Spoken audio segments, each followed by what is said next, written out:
Tangis anak Marsma Fajar Adrianto pecah di pelukan ibu saat tiba di rumah duka.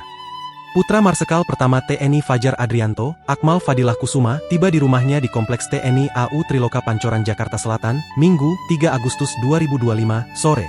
Akmal Fadilah Kusuma datang hanya dengan membawa satu tas ransel hitam yang disampirkan di pundaknya.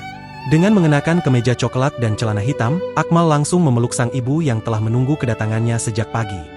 Tangis keduanya pecah di depan rumah, mereka berpelukan cukup lama sebelum akhirnya masuk ke dalam rumah dengan pendampingan sejumlah kerabat. Sementara itu, putra sulung Marsma Fajar bernama Naufal Firdaus diperkirakan tiba di Jakarta sekitar pukul 22 waktu Indonesia Barat. Adapun Marsma Fajar Adrianto adalah seorang kepala kelompok staf ahli Komando Pembinaan Doktrin Pendidikan dan Latihan TNI AU. Melansir Tribun Jakarta, jenazah Marsma Fajar Adrianto akan dimakamkan di Probolinggo, Jawa Timur, Senin, 4 Agustus 2025, besok.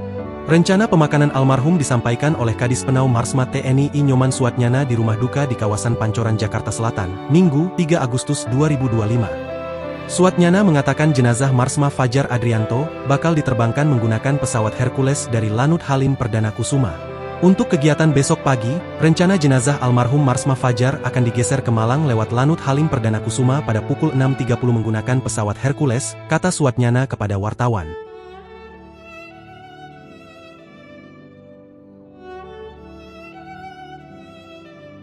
Download Tribun X sekarang, menghadirkan lokal menjadi Indonesia.